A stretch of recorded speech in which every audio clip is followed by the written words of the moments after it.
e oferta. Amados, deixa eu ler para vocês uma coisa aqui. E eu quero comentar sobre isso. Olha só. Irmãos e irmãs, pedido urgente de oração. Orai pela igreja na Índia. Extremistas budistas na Índia incendiaram 20 igrejas na noite passada. Esta noite querem destruir mais 200 igrejas na província de Olizabang.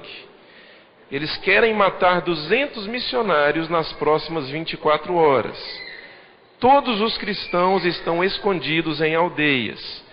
Ore por eles e envie esta mensagem a todos os cristãos que você conhece. Peça a Deus para ter misericórdia de nossos irmãos e irmãs da Índia.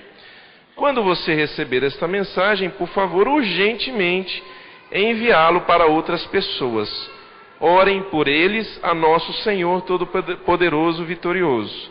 Atenciosamente, Nilza Siqueira, diretora nacional de missões. Quantos receberam essa mensagem? Levanta a mão, assim, bem alto, bem alto, bem alto. Olha, poucas pessoas, né? Imaginei que fosse mais gente. Essa mensagem é mentira, tá? Isso aqui é uma mentira. Quando nós recebemos isso aqui, foi através de uma pastora em Goiânia que enviou uma mensagem para minha esposa perguntando se isso era verdade e se nós estávamos sabendo de alguma coisa. A Márcia me perguntou, eu falei, não estou sabendo de absolutamente nada. Nós temos missionários lá, temos não só brasileiros, mas tem pastores indianos que são contatos nossos e que estão numa região bem complicada. E não estamos sabendo de nada. Fomos investigar e descobrimos que essa mensagem, ela foi postada num site na internet em abril de 2010. Algum desavisado copiou isso aqui e está passando isso aí nas redes sociais. Então, irmãos, cuidado com redes sociais. Isso aqui, eu fiquei irado com isso aqui, porque você vê que pelo caráter da mensagem te dá aquele senso assim de urgência extrema. Meu Deus, vão matar 200 missionários nas próximas 24 horas. Eu nem sei se em alguma região da Índia tem isso tudo de missionários. Com certeza não tem. Essa província aqui eu nunca ouvi falar. Então, irmãos, cuidado. Isso aqui, sabe o que é, irmão? Isso aqui é o diabo querendo debochar da vida de verdadeiros intercessores, de quem ora de verdade, tá? Então, não repasse esse tipo de mensagem. Eu já tinha recebido isso aqui essa vez que eu mencionei para vocês, tem pouco mais de um mês, eu sei que isso está correndo aí ainda, tá bom? Então, isso é só para alertar os irmãos. E eu digo para você que 95% das coisas que você vai ver em rede social é mentira, tá? Então, faça isso. Quando você receber esse tipo de coisa, procure a fonte, procure de quem está vindo, como que ele recebeu e se isso procede. Amém? Amém, igreja? Amém. Criançada já pode ir para o culto infantil.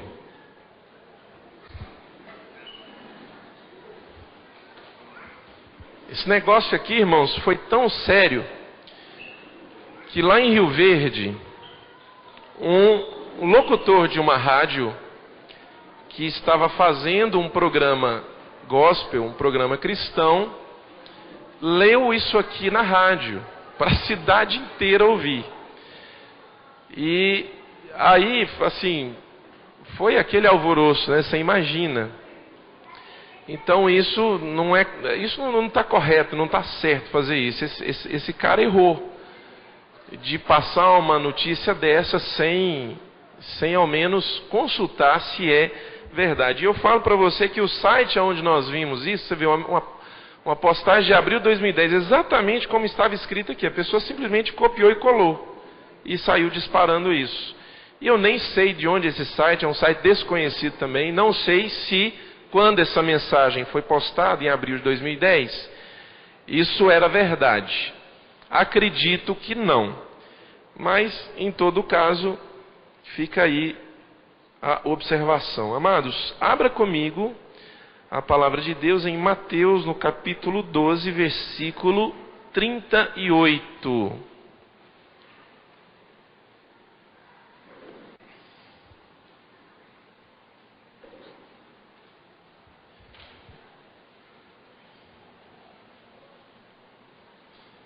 Quantos creem que o Senhor vai trazer uma palavra profunda e forte para a sua vida nessa noite? Diga amém. Eu creio. Amém. Glória a Deus. Mateus capítulo 12, versículo 38.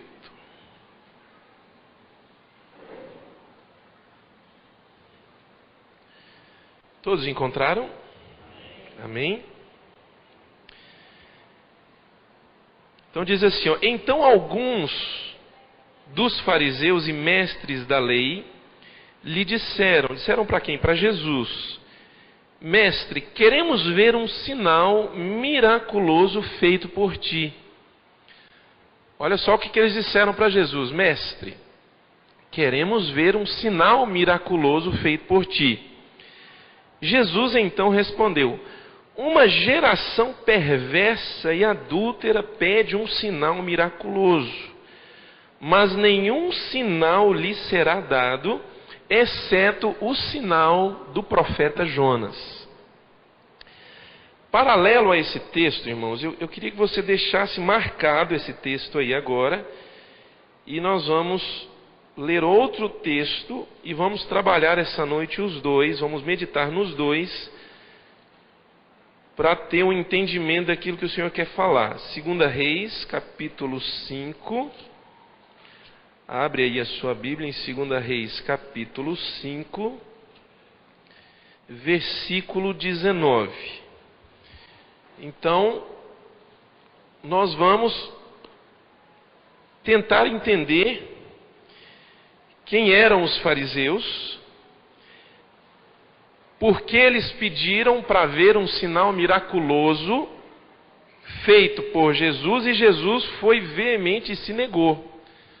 E diz para eles, o único sinal que vocês vão ver é o sinal do profeta Jonas. Qual é o sinal do profeta Jonas? E vamos junto nessa história aqui, que nós vamos entender bem. 2 Reis, capítulo 5, versículo 19.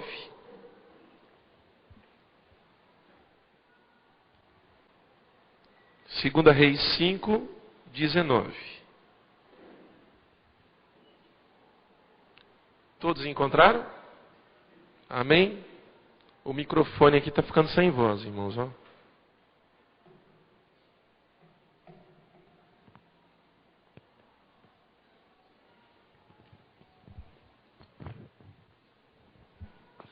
Então diz assim: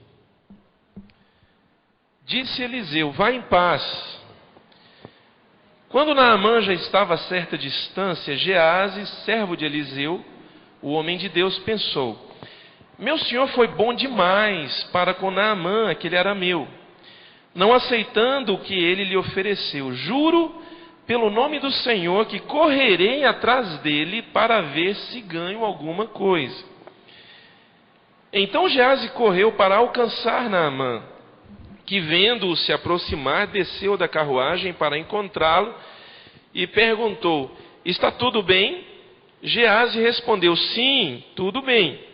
Mas o meu senhor Eliseu enviou-me para dizer que 2 jovens discípulos dos profetas acabaram de chegar vindos dos montes de Efraim.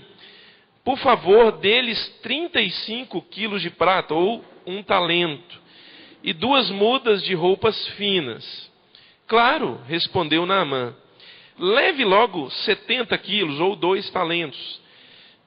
Ele insistiu com Geazi para que os aceitasse e colocou 70 quilos de prata em 2 sacolas, com as 2 mudas de roupas, entregando tudo a 2 de seus servos, os quais foram à frente de Geazi levando as sacolas. Quando Geazi chegou à colina onde morava, pegou as sacolas das mãos dos servos de Naamã e as guardou em casa. Mandou os homens de volta e eles partiram. Depois entrou e apresentou-se ao seu senhor Eliseu. E Eliseu perguntou: onde você esteve, Geazi? Geazi respondeu: teu servo não foi a lugar algum.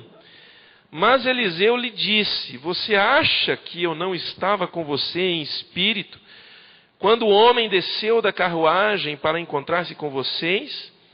Este não era o momento de aceitar prata nem roupas, nem de cobiçar olivais, vinhas, ovelhas, bois, servos e servas. Por isso a lepra de Naamã atingirá você e os seus descendentes para sempre. Então Geazi saiu da presença de Eliseu, já leproso, parecendo neve. Fecha seus olhos, vamos orar. Pai, em nome de Jesus, nós te agradecemos porque a tua palavra é viva e eficaz. Ela é mais poderosa do que uma espada de dois gumes, que penetra até o ponto de dividir alma e espírito, juntas e medula, e é apta para discernir e expor os propósitos e intenções do coração. Amém. Que a tua palavra, nada além da tua palavra, possa agir assim conosco nesta noite. Amém. Estando nós dessa forma aqui, Senhor, assentados para ouvir, atentos àquilo que tu queres falar. Fala, Senhor, porque nós estamos ouvindo. Amém. Em nome de Jesus. Amém, Senhor. O que tem a ver um texto com o outro? Algo me chamou muita atenção, algo tem me chamado, irmãos, muita atenção. Primeiro vamos para esse último texto que nós lemos, na história de Geazi. Eu já conheço essa história há um bom tempo. Geazi era servo de um profeta, para quem não sabe, um profeta chamado Eliseu. Eliseu, ele foi sucessor de Elias. Elias havia sido, até hoje, um dos maiores profetas conhecidos no Velho Testamento. Deus fez muitos milagres por meio de Elias. Eliseu era discípulo de Elias. E foi a única pessoa que estava presente e viu Elias ser arrebatado aos céus, quando Deus falou que chegou o momento de Elias ser levado. Eliseu então recebe a unção dobrada, uma porção dobrada da unção que estava sobre Elias. E começa o seu ministério, começa a sua carreira. Como todo profeta, ele precisava de um discípulo, ou de vários discípulos, mas sempre havia alguns dos discípulos, ou um discípulo, que se achegava mais, que se tornava aquele que está sempre junto, que se tornava aquele que acompanha em tudo. Geazi foi esse discípulo, ele se tornou assim. Nessa história, irmãos, Eliseu havia acabado de curar Naamã, que era um general da Síria, muito poderoso, muito honrado, e a quem Deus tinha usado para dar grandes vitórias ao rei da Síria. Naamã estava leproso. E pensa assim, a lepra para um general de guerra, algo que vai comendo a carne, que vai comendo os ossos. Eu tenho uma foto que eu tirei numa das viagens de um moço leproso. É realmente algo assim estarrecedor. E aquilo em determinados estágios da doença exala muito mau cheiro. Naamã estava tomado de lepra. Ele ouviu falar de um profeta que havia em Samaria, que era a capital de Israel, e foi até esse profeta. Quando Naamã chega na casa desse profeta, esse profeta era Eliseu, Eliseu nem sai para receber Naamã. Eliseu manda o servo dele, que era Geazi, dizer assim para o profeta, para Naamã: manda ele se banhar 7 vezes no Jordão e ele vai ficar purificado da lepra. E o tratamento de Naamã começa aí. Sendo Naamã, irmãos, um homem extremamente orgulhoso, era poderoso, não conhecia a Deus, isso feriu demais Naamã. Primeiro, porque o profeta Eliseu nem se dignou a recebê-lo. Segundo, porque ele teria que, segundo o que Eliseu disse, mergulhar nas águas barrentas de um rio. O Rio Jordão é um rio de águas bem caudalosas, barrentas. E ele sai furioso, indo embora. Os servos de Naamã convencem ele, e eles descem para o Jordão, e lá Naamã mergulha 7 vezes e é completamente curado da lepra. Então, ele volta para a casa de Eliseu. Quando ele chega na casa de Eliseu, aí sim Eliseu sai para recebê-lo. E eles conversam ali, e Deus, irmãos, faz algo lindo na vida de Naamã. Naamã, ele realmente, assim, ele teve contato com a glória de Deus e foi transformado pela glória de Deus e nunca mais foi a mesma pessoa. Repete assim comigo: Naamã. Todo mundo junto, bem forte. Tem algo muito forte que o Senhor quer falar com você essa noite. Repete assim bem forte: Naamã teve contato com a glória de Deus e se deixou ser transformado pela glória de Deus e nunca mais foi a mesma pessoa. O capítulo anterior a esse versículo que nós começamos a ler fala exatamente isso. Naamã chega para Eliseu e fala assim: olha, nunca mais, Eliseu, nunca mais eu me prostrarei e adorarei qualquer outro Deus que não seja o Deus de Israel. Aí ele fala assim para Eliseu: olha, Eliseu, aceita aqui alguns presentes. E Eliseu diz assim para Naamã: juro pelo Deus a quem sirvo, não aceitarei de você nenhum centavo. Por que Eliseu fez isso? Naamã estava assim com aquele sentimento de gratidão, querendo presentear Eliseu, porque ele havia sido curado. Irmãos, a Bíblia não deixa claro, mas eu penso que Eliseu não aceitou, porque talvez, como um dos problemas de Naamã era o orgulho. Quem sabe no futuro Naamã poderia pensar que, por ele ser uma pessoa rica, ele conseguiu comprar a cura dele, talvez o orgulho subiria nele de novo. Então Eliseu resolveu não aceitar. Aí entra a história de Geazi. Geazi, servo de Eliseu, ele fica, irmãos, indignado com Eliseu. Mas ele não fala nada. Irmãos, esse texto que nós lemos aqui é o que a gente costuma chamar de uma grande presepada. Já ouviu essa expressão? Uma grande presepada de Geazi. Geazi, irmãos, dá o fora do século. Ele pensa assim, irmãos, no seu interior. Ele diz assim: o meu senhor Eliseu foi muito bondoso com aquele arameu, com aquele Ciro. Olha só o coração dele. Juro pelo nome do Senhor, que vou correr atrás dele e vou ver se ganho alguma coisa. O coração, irmãos, de Geazi estava tão estranho que ele não teve temor de Deus no coração, ele não teve temor do Senhor de fazer algo que ele sabia que estava errado e que fez completamente às escondidas. Ele vai atrás de Naamã. Eliseu, ele pensa que Eliseu não viu, mas Eliseu, a Bíblia diz aqui no final, nós entendemos que em espírito Eliseu viu. Ele vai e ele para Naamã. Naamã todo generoso, desce da carruagem. O que foi? O que foi, meu filho? Tá tudo bem? Olha, você viu, eu estou curadinho da lepra. Minha pele parece a pele de um bebê. Ele, não, tá tudo bem. Olha a presepada de Geazi. Ele diz assim: mas o meu senhor Eliseu me enviou aqui para dizer para o Senhor que, : acabou de chegar em nossa casa 2 jovens vindo dos montes de Efraim.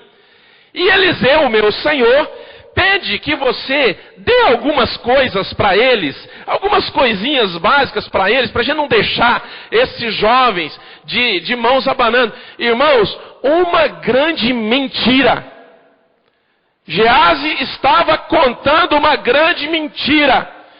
Primeiro, o coração dele estava estranho, o espírito não estava correto, o que já era de assustar, e em seguida ele começa a inventar uma mentira.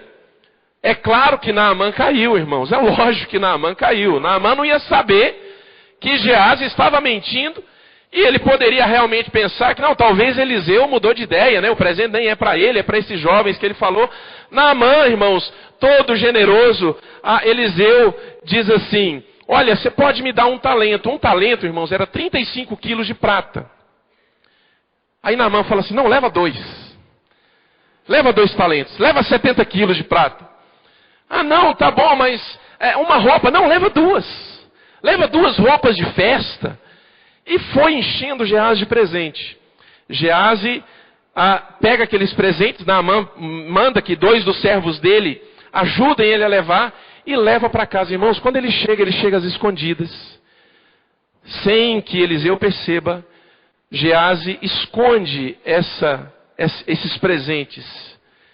E aí os servos de Naamã voltam, e então Geazi vai se apresentar a Naamã. E aí, Geazi vai se apresentar a Eliseu. E aí Eliseu pergunta, Geazi, onde você esteve? Olha a presepada. Não fui a lugar nenhum, meu senhor, estou aqui, pronto para te servir. O que desejas? Aí, irmãos, olha o que Eliseu fala para Geazi. Olha aí, versículo 26. Mas Eliseu lhe disse, você acha que eu não estava com você em espírito quando o homem desceu da carruagem para encontrar-se com você? Este não era o momento de aceitar prata nem roupas, Geazi, nem de cobiçar olivais e vinhas, ovelhas, bois e servos e servas. Por isso a lepra de Naamã atingirá você e os seus descendentes para sempre. E a partir, irmãos, daquele momento, Geazi fica leproso. Agora, repara no que Eliseu diz para ele. Geazi, não era o momento de você cobiçar presentes. Não era o momento de você cobiçar bois, ovelhas, vinho, vinhas, servos e servas. Não era o momento. Agora, irmãos, eu pergunto para você, como que Geazi não entendeu que não era o momento? Como que Geazi, irmãos, não entendeu que aquele não era o momento de aceitar presentes, porque ele poderia colocar em risco toda a obra que Deus estava fazendo na vida de Naamã? Geazi não entendeu. Geazi não entendeu. Por que ele não entendeu? Irmãos, como que o coração, e por que o coração de Geazi estava completamente errado, irmãos? No início, olha o que ele fala. O meu senhor foi bom demais com Naamã, aquele arameu, aquele Ciro. Eu vou ver se eu ganho alguma coisa. Por que eu estou fazendo essas perguntas? Irmãos, presta atenção. Geazi era um discípulo muito chegado de Eliseu. Geazi estava vendo toda a obra que Deus estava fazendo através de Eliseu. Geazi estava, queridos, presta atenção, inserido no contexto de uma unção, da unção que estava operando na vida de Eliseu, mas algo aconteceu que ele não se deixou ser envolvido por essa unção. Geazi estava envolvido na vida de Eliseu, ele via os milagres que Eliseu fazia. Há vários milagres que Eliseu fez relatados na Bíblia. Por exemplo, ele fez aumentar o azeite de uma viúva. Quem gosta de ler o Velho Testamento sabe dessa história. A outra história, uma cidade estava estabelecida às margens de um rio e as águas eram muito ruins e a água causava morte. Eliseu é chamado e ele purifica a água. Ele estava vendo todos os milagres que eram feitos. Ele estava vendo como que Deus agia através da vida de Eliseu. Ele via quão grande era o poder de Deus através da vida de Eliseu. Ele via, irmãos, quantos milagres eram feitos. Querido, ele via a unção, mas ele não fazia parte dela. Ele via o poder, mas isso não gerava nada no coração dele. Ele não tinha no seu coração o temor de Deus por ver o milagre, por ver o poder. Querido, presta atenção. Há um lugar que muitas vezes nós ocupamos no reino de Deus, que nos permite ver milagres, que nos permite ver a unção, que nos permite ver o Espírito Santo agindo, que nos permite ver Deus curando, Deus operando na vida de outras pessoas. Você às vezes olha e fala, olha, realmente é de Deus. O que está acontecendo ali é de Deus. Ir para a Índia pregar o Evangelho é de Deus. Dar o dízimo e a oferta é de Deus. Adorar a Deus é de Deus. Mas algo acontece, que esse mover, essa unção, não transforma a sua vida porque você não deixa. Esse é o espírito de Gease. Me dá mais um pouquinho de retorno, por favor. Esse é o espírito de Gease. Inserido no contexto de uma unção. Estava vendo de fato Deus agir e Deus fazer. Mas aquilo não gerou nada na vida dele. Eu já tenho aprendido que não adianta você apenas se expor à glória de Deus. Você precisa se deixar ser transformado pela glória de Deus. Eu tenho aprendido que não adianta você ver milagres. E não adianta você apenas saber que Deus faz milagres. Não adianta você apenas saber que o Espírito Santo pode transformar a sua vida. Não adianta você apenas saber que Jesus pode mudar a sua vida. Você precisa deixar Jesus transformar a sua vida. Você precisa experimentar do Espírito Santo. Você precisa experimentar da glória de Deus de uma maneira que ela vai levar você a uma transformação. Quem é exposto à glória de Deus, quem é exposto à presença de Deus e se deixa por ela ser transformado, jamais será a mesma pessoa. Posso ouvir um amém mais animado, irmãos? Jamais será a mesma pessoa. Irmãos, as nossas igrejas estão cheias de Gease. Eles servem. Eles concordam. Eles veem o poder. Eles até falam, Deus é bom. Sim, Deus é bom. Eles até falam, preste atenção, eles até falam, Deus cura, sim, Deus cura. Mas na verdade eles nunca experimentaram algo de Deus nas suas vidas. Talvez fazem parte de uma geração chamada a geração do barulho. A geração do barulho. Abre comigo aqui, não desmarca aí, porque nós vamos voltar nesse texto. Abre aí comigo, por favor, 1 Samuel, está para trás.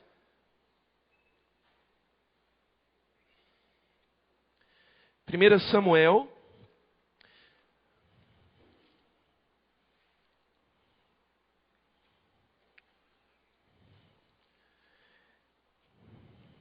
espera aí que eu já estou achando, capítulo 4,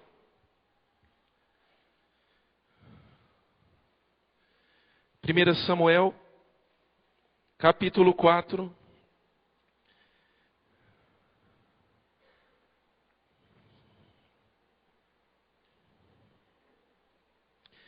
vamos começar aqui a partir do versículo 4.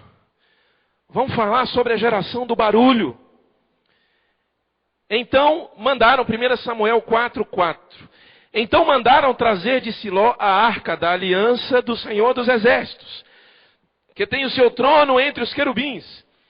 E os dois filhos de Eli, Ofni e Finéias, acompanharam a arca da aliança de Deus.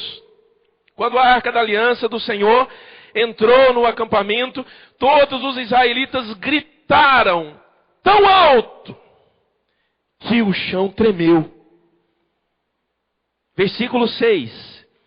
Os filisteus, ouvindo os gritos, perguntaram: o que significam todos esses gritos no acampamento dos hebreus?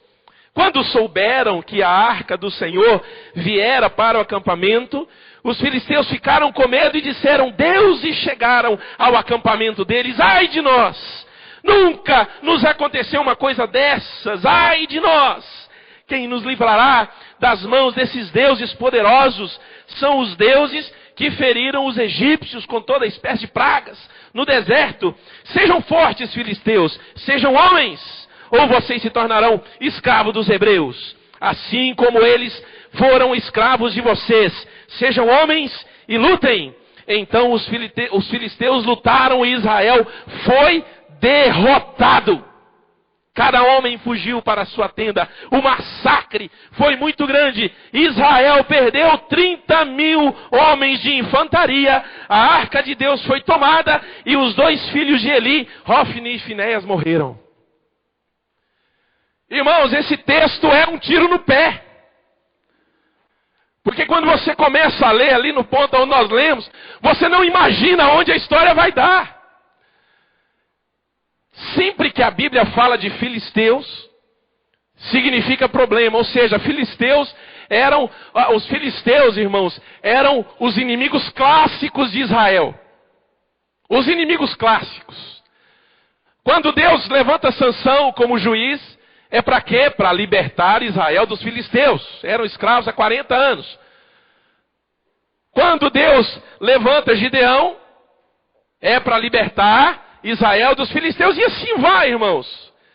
Agora aqui, Israel monta acampamento, porque os filisteus vão invadi-los e vão atacar. E na primeira incursão, a Bíblia diz ali que Israel perde 4.000 homens. Eles perdem a batalha. Aí, irmãos, eles têm uma ideia brilhante. Presta atenção. Olha o espírito de Gease, olha a geração do barulho. Eles vão lá para Siló, essa cidade, pegam a arca da aliança, que representava a presença máxima de Deus na nação. Só vou te contar um segredo, você não conta para ninguém. Havia mais de 40 anos que aquela nação estava longe de Deus, adorando ídolos, se prostituindo, adulterando e andando num caminho que era completamente reprovável. A vida estava longe de Deus. Havia ali em Israel, ali em Siló, o templo aonde se adorava a Deus. Eles levavam os sacrifícios, levavam as ofertas. Presta atenção, querido, um Gease, ele tem a aparência de um homem crente. Um Gease, ele tem a aparência de um homem religioso. Quando se olha para ele, e nessa noite eu estou falando isso, não é para você ficar olhando para o seu irmão, para o seu cunhado, para o seu primo, para o seu vizinho, mas olhe para você mesmo, querido. Gease tem a aparência de alguém que é muito crente. Vai na igreja? Vai. Domingo à noite só. Quarta não dá, porque a oração, muito trabalho, não dá. E assim, vai domingo porque é o dia que eu não estou muito cansado. Porque o dia que eu estou muito cansado, então aí é cama. Porque segunda-feira cedo eu tenho que trabalhar. Presta atenção, querido. Aquela nação que levava sacrifícios de oferta para Deus estava num comportamento completamente reprovável diante de Deus. Então eles vão para lá, pegam a arca da aliança. E o texto é interessante, irmãos, porque diz que quando a arca da aliança chega no arraial, no acampamento deles, irmãos, eles gritam tão alto, mas tão alto, que o chão estremece. E os filisteus ouvem lá do outro lado. E aí, irmãos, eles ficam preocupados demais, os filisteus. E eles dizem assim, meu Deus, o que está acontecendo ali no acampamento dos hebreus? Porque com esses gritos, deuses desceram lá. E agora nós vamos perder essa batalha, nós vamos perder essa batalha. E aí nós vamos nos tornar escravos deles. Não tem jeito, isso nunca aconteceu com a gente. Não, olha, isso é eles conversando entre eles. Não. Sejamos homens, sejamos fortes, vamos enfrentá-los. Aí vai para a guerra. O povo de Israel gritando com a arca da aliança, a aparência de um Gease, a aparência de um crente. Sabe todos os jargões evangélicos, está amarrado. Que mais? Me ajuda aí. Glória a Deus. Sangue de Jesus tem poder. Me ajuda aí, vai. Misericórdia. Queima Jesus. Essa é boa. Queima Jesus. Oh, glória. Que mais, irmãos? Pode falar. Sangue e fogo. Hoje vai ser reteté. O culto hoje vai ser reteté. Eles sabem, irmãos, todos os jargões, mas presta atenção, meu querido. Dentro deles não há a vida de Deus. Estão expostos à unção, mas não se deixam ser transformados por ela. Ouvem sobre a oração, mas em seus corações continuam resistindo à oração. Ouvem sobre santidade, mas não se santificam. Ouvem sobre fidelidade, cobram fidelidade de Deus, mas eles mesmos não são fiéis a Deus. E eles vão com a arca, vão para a batalha. Um bando de Geazes que gritavam e sabiam, todos nós somos crente, nós somos crente, nós somos crentes. Como que é mesmo, pastor? Nós somos crentes em Jesus, nós somos evangélicos, vamos lá. Mas por dentro não há a vida de Deus. Por dentro, talvez, nunca experimentou, nunca teve uma experiência pessoal com Jesus.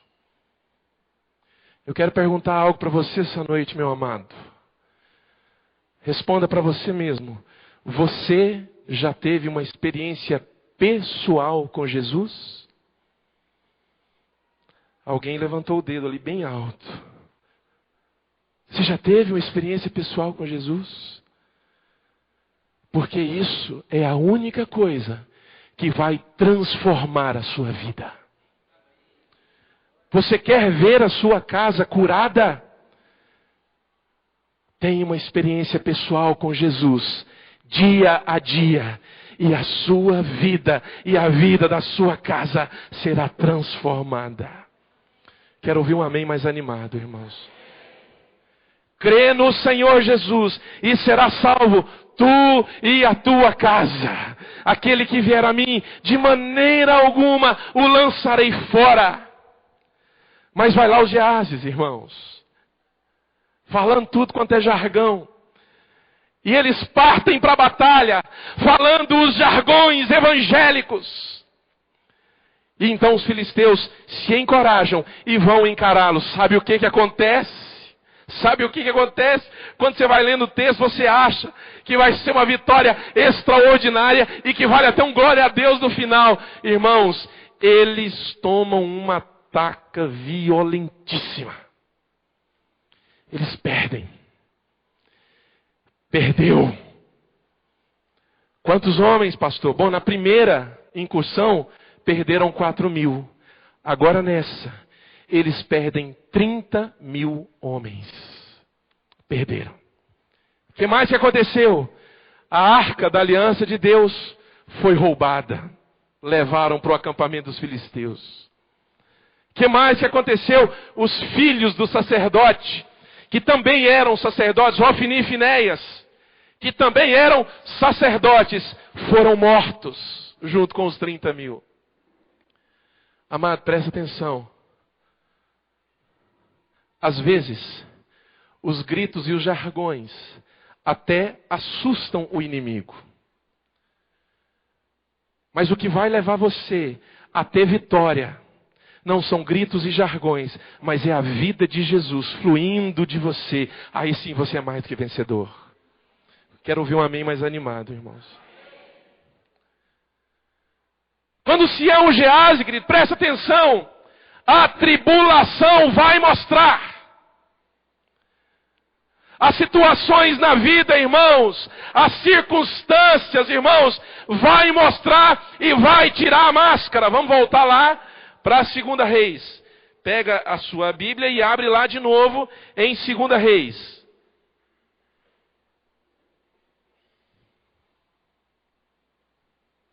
Segunda Reis, pega aí o capítulo 5, onde nós estávamos.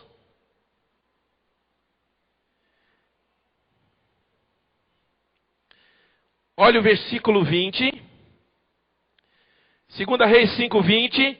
Geazi, servo de Eliseu, homem de Deus, pensou: meu senhor foi bom demais para Naamã, aquele Ciro, aquele arameu, não aceitando o que lhe ofereceu. Juro pelo nome do Senhor. Juro pelo nome do Senhor. Olha para mim, irmãos. Esse cara era crente, só pode ser. Por que o pastor que era crente? Porque estava dizendo: juro pelo nome do Senhor. Olha o jargão aí. Juro pelo nome do Senhor que vou lá, vou inventar uma mentira e vou tirar dinheiro dele. Olha, irmãos, que absurdo. Querido, preste atenção. As pressões da vida, as pressões das circunstâncias, a força da tribulação sempre vai expor o seu interior. Eu vou dizer mais uma vez. As pressões da vida,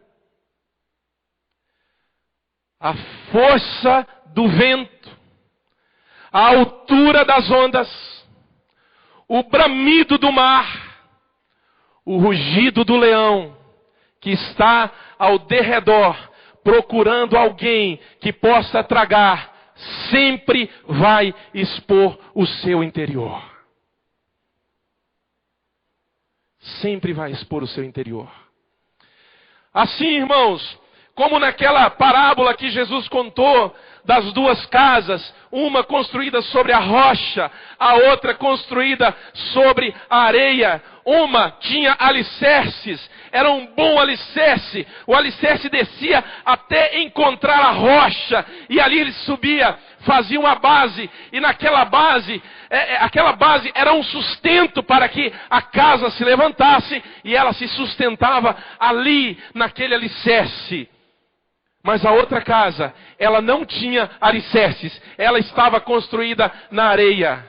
Preste atenção, olha aqui, querido. Quando as casas ficaram prontas, você olha para uma, você olha para outra e parece a mesma coisa, cada uma mais linda do que a outra.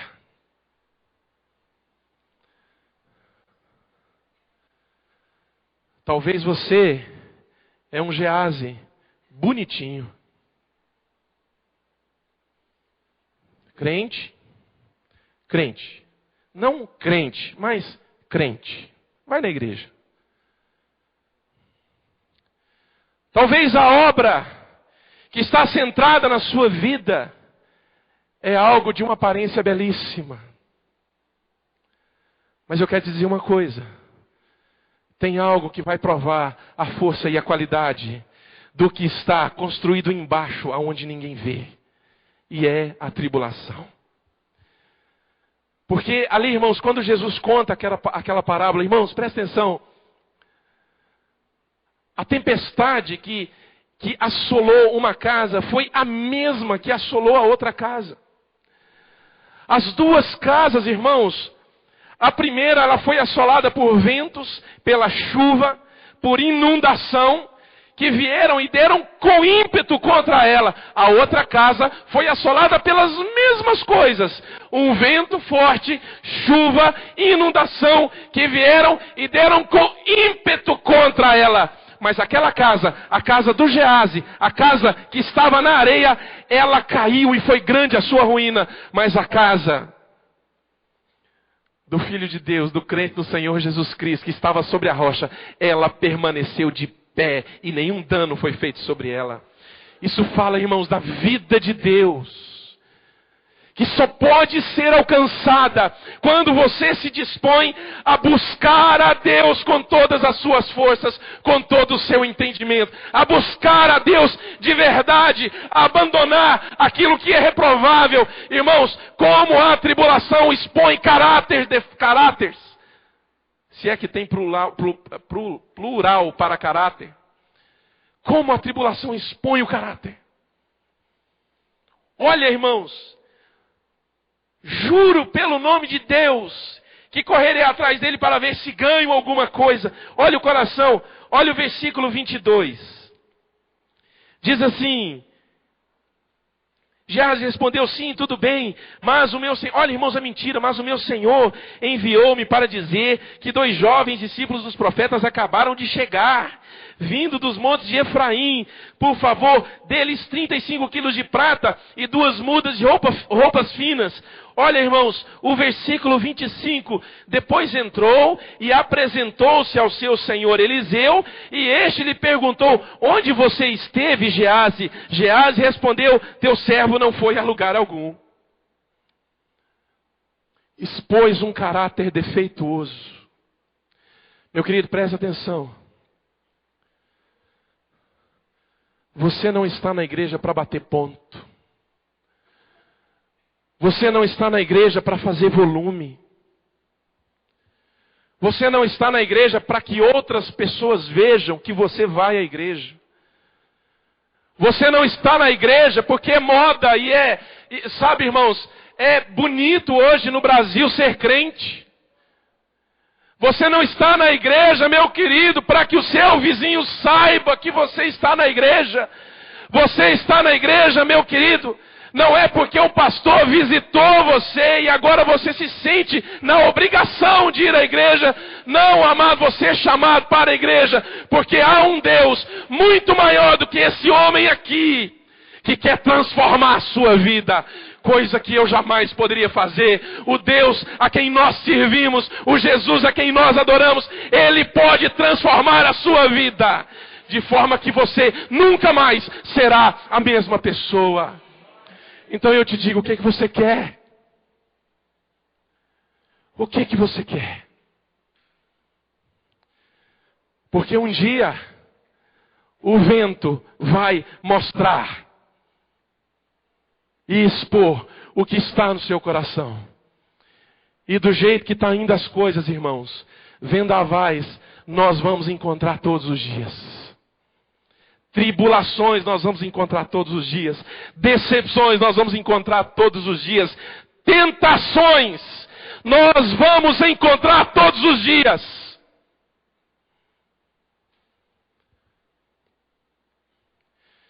Pessoas querendo tirar você do caminho, você vai encontrar todos os dias. Pessoas que vêm e na sua cabeça elas começam a buzinar e a falar mal da igreja, de pessoas, para gerar no seu coração um receio contra a igreja. Eu não piso mais lá, eu não vou lá nunca mais. Enquanto esse povo, que é um bando de Mauricinho, estiver ali, eu não vou. Isso você vai encontrar todos os dias. Mas eu quero dizer uma coisa para você, meu amado.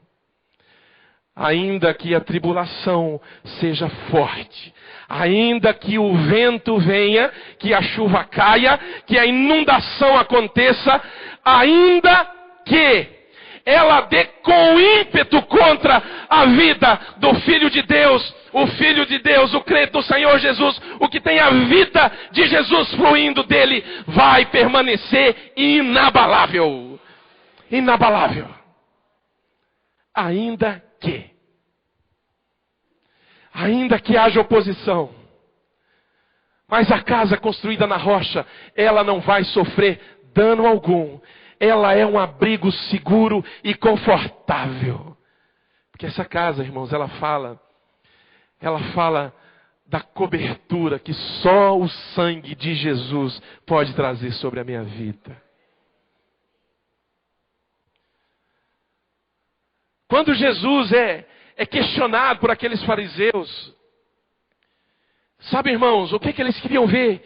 Eles queriam ver milagre. Senhor, queremos ver um milagre feito por ti, mestre.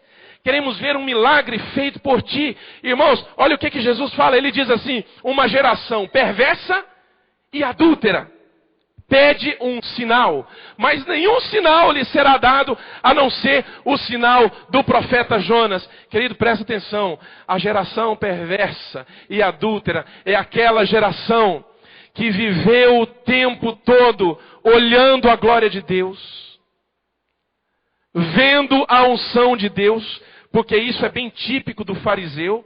O fariseu era aquele que guardava a lei de Moisés assim com unhas e dentes. Mas ele eles nunca se deixaram ser transformados por ela. Aí Jesus fala do sinal de Jonas. Sabe o que é o sinal de Jonas? Arrependimento. Arrependimento. É o que Jesus diz para Zaqueu. Quando Jesus está na casa de Zaqueu, Zaqueu fala assim para Jesus: Senhor, hoje mesmo resolvi dar metade dos meus bens aos pobres. E se alguém eu defraudei em alguma coisa, eu vou restituir 4 vezes mais. Aí Jesus fala assim: hoje houve salvação nessa casa. Por causa de quê, irmãos? Por causa de arrependimento. A geração do barulho, ela perdeu o temor de Deus no seu coração. A geração do barulho, ela não tem mais capacidade de se arrepender, porque está tão cauterizada, com a mente tão cauterizada pelo pecado, que ela não tem mais capacidade de se arrepender, ela não tem mais uma visão da glória de Deus que vai trazer temor no coração dela. Mas em nome de Jesus, nós seremos um povo de onde flui a vida de Jesus.